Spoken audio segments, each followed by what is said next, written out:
ಬೆಂಕಿಯ ಮಡಿಲಲ್ಲಿ. ಒಂದ್ ನಿಮಿಷ ಅಣ್ಣ. ಅಣ್ಣ ನಿಮ್ಗೆ ಅವ್ರ ಮನೆ ಗೊತ್ತಾಯ್ತಾ? ಅವರು ಅಂದ್ರೆ?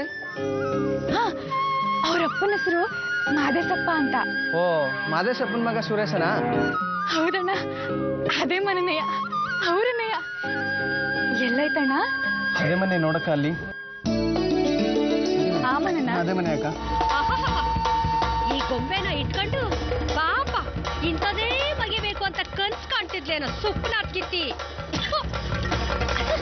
ಸಾಯಿ ಅವವ ಏನು ಏನೇನು ಇಟ್ಕೊಂಡವಳು ಅಂತ.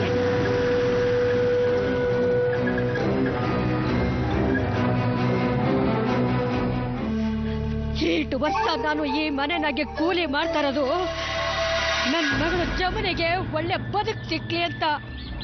ನಿನ್ನನ್ನ ಆ ಮನೆಗೆ ಸೇರಕ್ ಬಿಟ್ಬಿಡ್ತೀನೇನೆ, ಬಿಡಕ್ಕಿಲ್ಲ.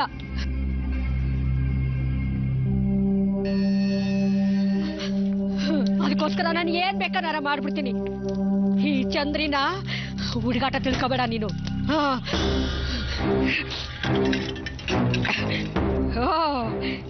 ಇದ್ನೇ ಅಲ್ವಾ ಯಾವಾಗ್ಲೂ ಇಟ್ಕೊಂಡು ಸುರೇಶಪ್ಪ ಸುರೇಶಪ್ಪ ಅಂತ ಗೋಳಾಡ್ತಿದ್ದು.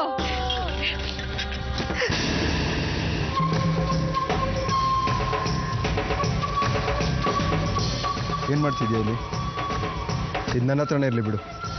ಅಯ್ಯ ಶ್ರೀಕಂಠಪ್ಪವ್ರೆ, ಇದನ್ನ ಇಟ್ಕೊಂಡು ನೀವೇನ್ ಮಾಡ್ತೀರಾ ಹೇಳಿ? ನನ್ನ ಕೈಲಿ ಕೊಟ್ಬಿಡಿ, ಸುಟ್ಟಾಕ್ಬಿಡ್ತೀನಿ. ಏನು ಬೇಡ, ಇದು ನನ್ನ ಹತ್ರನೇ ಇರಲಿ. ಹೋಗಿ ಕೆಲಸ ನೋಡ್ಕೊ.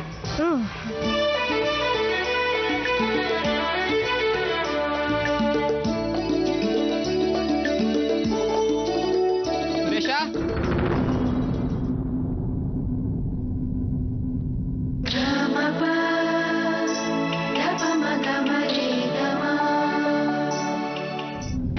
ಯಾರು ನೀನು?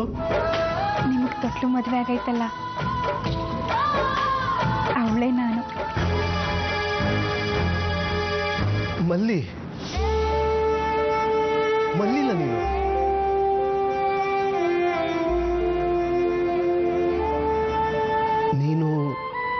ನೀ ಹೇಗಿಲ್ಲಿಗೆ ಬಂದೆ? ಹೇಗ್ ಬಂದ್ನಾ? ಅದೆಲ್ಲ ದೊಡ್ಡ ಕತೆ ಬಿಡಿ. ಒಟ್ನಾಗೆ ನಿಮ್ಮ ನೋಡಿಕೊಂಡೇ ಬಂದೀವ್ನಿ. ಆದ್ರೆ ಯಾಕೆ? ಅಯ್ಯ, ಅದೇ ನಂಗೆ ಕೇಳ್ಬಿಟ್ರಿ. ಗಂಡ ಇದ್ದಲ್ಲೇ ಅಲ್ವಾ ಹೆಂಡತಿ ಬರೋದು. ನೀ ಹೀಗೆ ಬಂದ್ರೆ ನಾನು ನಿನ್ನ ಹೇಗೆ ಒಪ್ಕೊಳ್ಳಿ? ಯಾಕೆ? ನಾನು ಬಂದಿದ್ದು ನಿಮಗೆ ಖುಷಿ ಅನ್ಸ್ಲಿಲ್ವಾ? ನಾನು ಬರ್ಬಾರ್ದು ಟೈಮಿಗೆ ಬಂದೇವ್ನಾ?